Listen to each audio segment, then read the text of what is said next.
안녕하십니까. 소개받은 열매에셋 대표 정수인입니다. 저희 열매에셋은 열매컴퍼니 자회사고요. 열매컴퍼니는 국내 최초 미술품 공동구매 플랫폼 아트앤가이드의 운영사입니다. 저희 아트앤가이드는 국내 최초로 미술품 공동구매를 제안을 하였고요. 아까 펌블에서도 말씀 주신 바와 같이 미술품도 고액 자산가들만 좋은 작품, 소위 블루칩 작품에 접근을 해서 그 수익을 올릴 수 있는 그런 투자 대상 상품입니다. 그래서 저희도 그 부분에 집중을 해서 국내 최초로 소액으로도 고액 자산가가 아니고 그다음에 미술계 네트워크가 없더라도 미술품에 투자를 할 수 있게 하는 플랫폼을 출시를 했고요.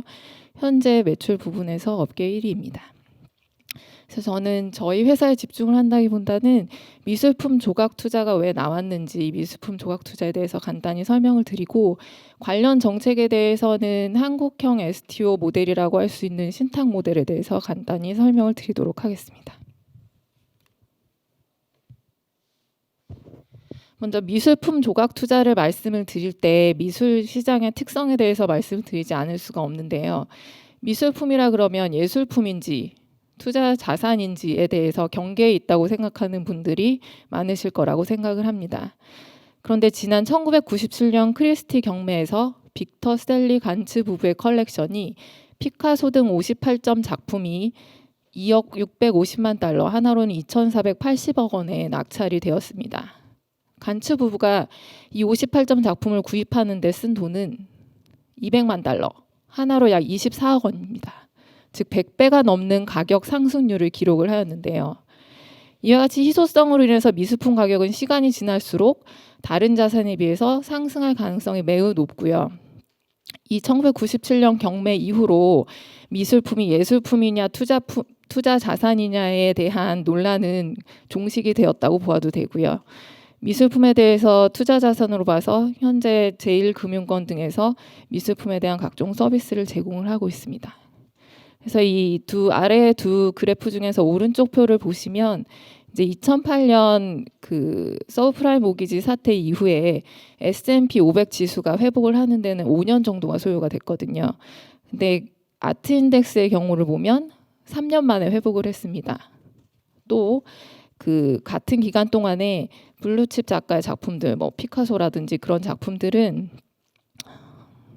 단 8%만 손실을 기록했고 그 손실은 평균 마이너스 0.5%였습니다.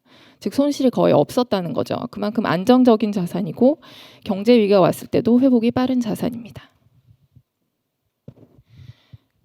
그렇다면 요즘 가장 비싸게 경매로 낙찰된 작품은 어떤 것일까 궁금해하실 수도 있는데요.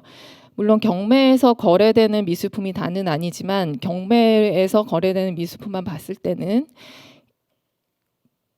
2022년 5월 9일, 올해 5월 9일 크리스티 경매에서 앤디 워홀 작품 샷세이지 블루 마릴린이 1억 9,500만 달러, 2,500억 원에 낙찰이 되면서 20세기 미술품 역사상 최고가를 경신을 했습니다.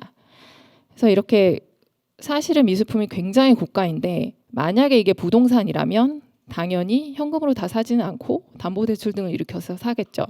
그래서 시티은행이나 모건 스탠리 같은 해외 유명 금융권에서는 1970년대 후반부터 고액 예금자들과 아트 딜러들을 대상으로 미술품 담보대출과 미술품 투자 컨설팅 서비스를 제공하고 있습니다.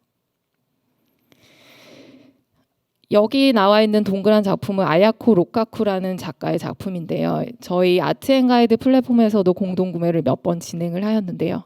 만약에 2016년이나 2017년 혹은 2018년도에 이 작가의 작품을 구매하였다면 현재 2022년 현재에는 약 10배의 가격 상승률을 보실 수가 있습니다. 그래서 이렇게 가격이 지속적으로 상승하고 안정적인 투자 자산이 미술품에 대해서 금융회사들은 금융상품으로서는 대출, 보험, 펀드, 신탁 등의 서비스를 제공을 하고 있고 비금융으로는 투자자문, 미술품 승계, 미술품 관리 지원, 손님 커뮤니티 조성 등의 서비스를 제공을 하고 있습니다. 그래서 사실은 미술품 공동 구매, 저희는 조각 투자라는 단어를 사실은 쓰고 있지는 않는데요. 왜 조각 투자라는 단어를 쓰고 있지는 않냐면 그 부동산 조각 투자 같은 경우에는 규제 샌드박스를 통과해서 신탁 수익증권을 발행해서 2차 거래소를 운영하는 방식으로 운영이 되고 있는데 저희 미술품을 포함한 다른 조각 투자 업계 같은 경우에는 아직 금융 샌드박스를 통과를 하지를 못했습니다. 그래서 저희는 금융 상품이 아니기 때문에 소비자의 혼동을 주지 않기 위해서 미술품 공동 구매라는 단어를 쓰고 있고요.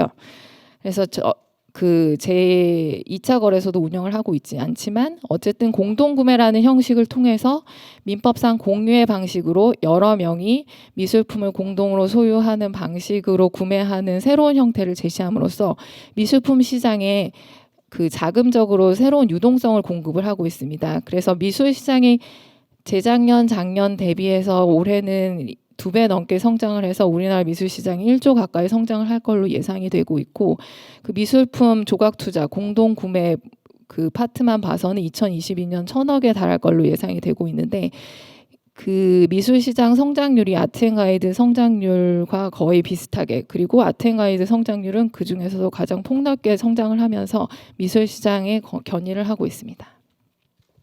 그래서 만약에 디지털 자산 비즈니스 모델로 본다면 실물 자산을 유동화한다는 측면에서 STO와 가장 유사하다고 볼 수 있겠습니다. 그래서 저희 홈페이지 그 대표 페이지를 보시면 이런 형식으로 생겼는데요. 이거는 이제 쿠사마 야요이의 작품이고 8억 5천만 원이 가격이 된 공동구매 작품인데 이거는 100만 원 단위로 쪼개서 공동구매를 실시를 한 작품입니다.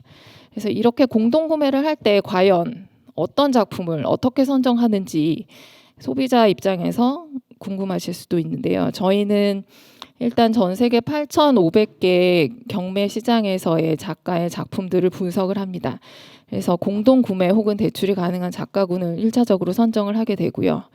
보시면 역시 우리나라에서는 경매 낙찰 총액 1위인 작가는 이유한 작가이고요.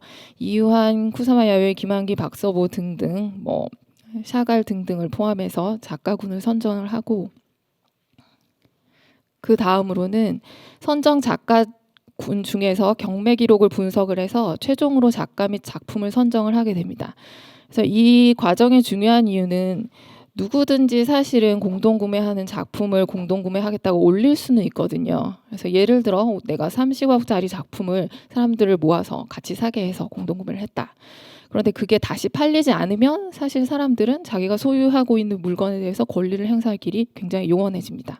그래서 저희는 그 분석을 통해서 경매 낙찰률이 85% 이상 되는 그런 작품들만 선정을 하고 있고 또 가격적인 측면에 있어서는 미술품 가격 산정에 대해서는 사실 주관적인 영역이라고 생각해서 예술품에 어떻게 가격을 매겨? 뭐 이런 식으로 해서 사실 가격이 투명하게 공개되지 않는 부분이 있습니다. 그래서 사실 미술품을 대상으로 해서 조각 투자를 한다든지 공동구매를 한다든지 신탁을 한다든지 할 때 그 대상이 되는 자산에 대해서 가격 산정을 하는 게 굉장히 어려운데 저희 열매 컴퍼니는 중소기업 벤처부 팁스 프로그램을 통해서 독자적으로 개발한 미술품 가격 산정 프로그램이 있습니다. 그래서 빅데이터로 어떤 작가의 작품이 있다 하며 가격 범위를 체계적으로 산정을 해서 AI 빅데이터를 통해서 가격 밴드가 1차적으로 나오게 됩니다. 그래서 1차적으로 나온 가격 밴드에서 저희 5명으로 구성된 그 펌블로 치면 투심위원회 같은 위원회가 있어서 5명이 공동 만장일치 의견으로 나온 의견을 통해서 그 위작인지 여부 혹은 가격 산정을 하고 있는데 저희가 한 달에 한 500개 정도의 작품을 보게 되고요. 아까 말씀드린 주요 작가의 작품을 중심으로 그중에서 단 2개 내지 3개의 작품만이 공동 구매 혹은 딜링이 가능한 작품이다라고 선정이 되게 됩니다. 그래서 사실 미술품 디지털 자산 투자를 누가 하는가 궁금하실 수도 있는데 그 전 세계적으로 봤을 때도 MZ 세대들이 미술품 그 시장을 견인을 하고 있고 사실 팬데믹 시절을 지나면서 온라인 경매가 굉장히 활성화됐고 그 중에 80% 정도가 신규 그 MZ 세대들로 유입이 되고 있으며 저희 플랫폼에서도 20대, 30대 그리고 40대까지 포함해서 구매하는 비율이 80%를 넘고 있습니다.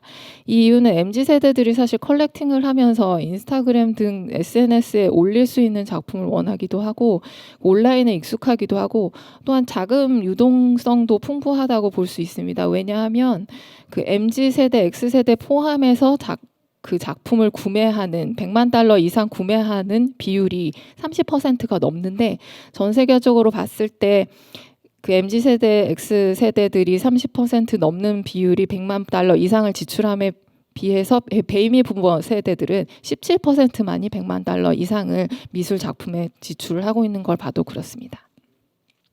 그래서 사실은 그 미술품 조각 투자라든지 다양한 자산의 디지털 자산의 그 출시가 되는 것이 이정수 교수님께서도 말씀을 주셨다시피 기존 금융업과 유사한 형태를 띠고 있습니다. 즉 수탁, 매매, 중개, IPO 등 하는 것과 비슷한 그 형태를 띠고 있고요.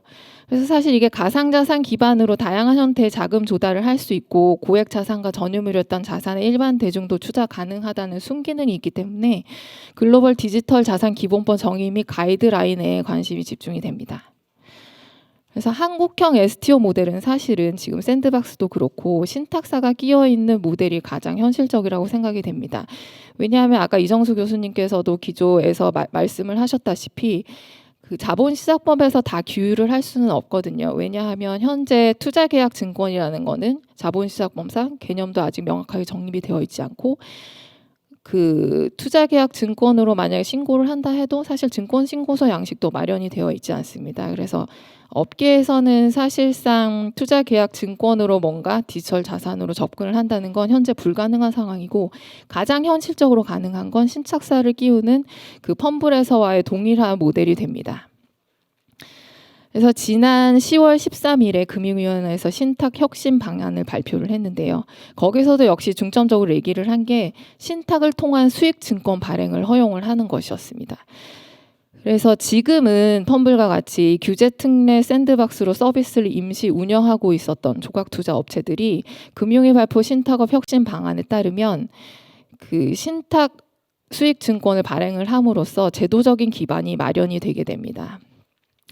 그래서 가상자산 기본법이 앞으로도 연내에 발표가 되고 하겠지만 한국형 STO 모델로서는 가장 현실적인 것이 신탁형 수익증권 발행이 아닌가라는 생각을 해보고 만약에 가상자산 입법이 이루어진다면 그 유럽의 마이카 등에서도 자율 규제를 강조하고 있다시피 그 업계의 자율 규제 쪽으로 초점이 더 맞춰졌으면 좋겠다는 바람을 말씀드려 봅니다. 경청해 주셔서 감사합니다.